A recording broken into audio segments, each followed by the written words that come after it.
하나님은 다윗의 정복 전쟁에서 계속 승리를 주고 계셨습니다.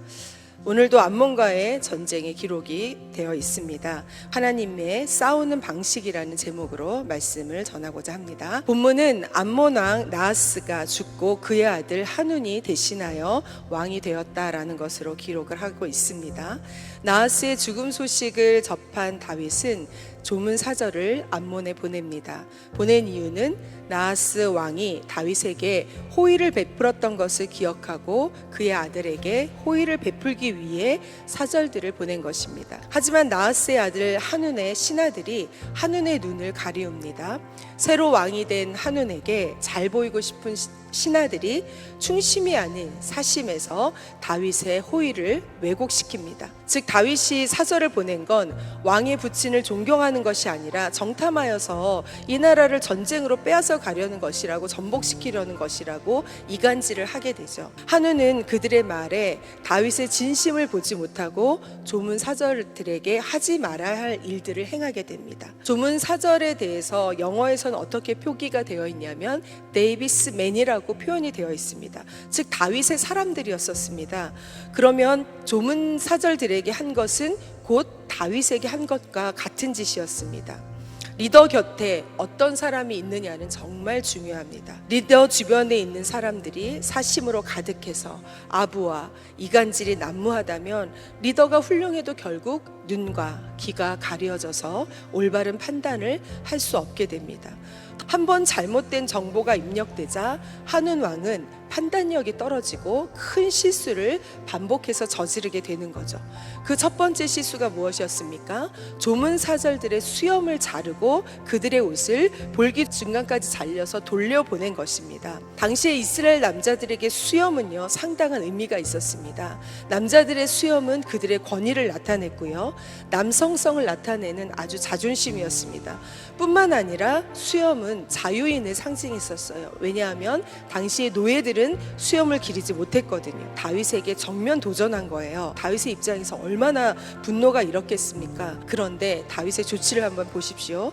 다윗은 자신을 모욕했다는 분노보다는 자신 때문에 수치를 당한 조문 사절들의 마음을 먼저 헤아리고 걱정을 해 주었습니다. 그래서 그들의 수염이 자라기까지 그들을 여리고에 머무르게 하라라고 이야기하고 그 후에 다시 돌아오도록 조치한 것이죠. 그들의 수치를 가려준 것이에요. 그런데 암몬 입장에서는 어떻습니까?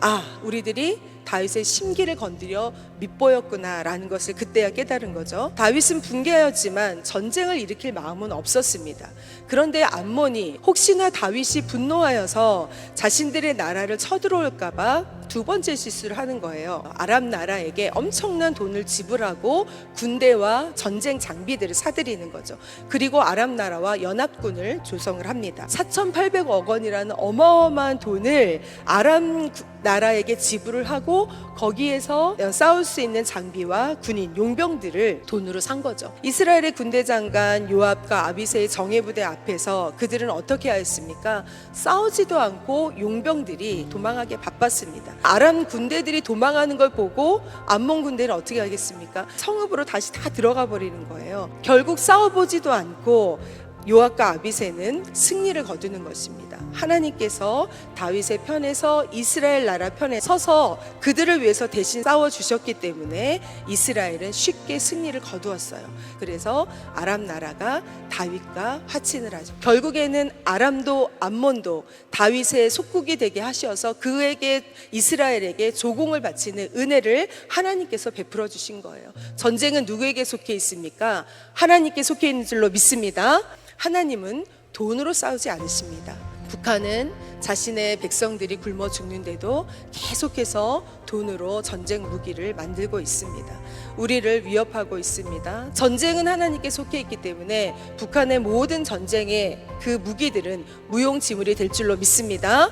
두 번째, 하나님의 전쟁에 싸우는 방식은요, 세상의 전략과 전술로 싸우지 않습니다. 하나님의 지혜 앞에 인간의 전략과 진술은 아무런 힘을 발휘할 수 없다는 것을 우리는 알아야 될 줄로 믿습니다. 그렇다면 전쟁과 같은 인생을 살아가는 우리의 삶의 방식은 어떠해야겠습니까? 돈도 아니요, 인간의 전략과 전술도 아니어야 될 줄로 믿습니다. 우리의 삶의 방식은 오직 하나님만 신뢰하는 것입니다. 이 세상을 살아가는 동안에 우리가 이 세상에서의 전쟁의 싸움의 방식은 우리의 방식이 아닌 하나님의 방식으로 싸울 때 우리의 한계를 넘는 하나님이 개입하시고 싸워주시는 승리를 우리가 누리게 될 줄로 믿습니다. 오늘 하루도 하나님의 방식으로 살아가는 저와 여러분이 되어서 하나님이 영광을 받으시고 우리의 삶에 평강과 기쁨이 넘치는 하루가 되기를 주의 이름으로 축원합니다.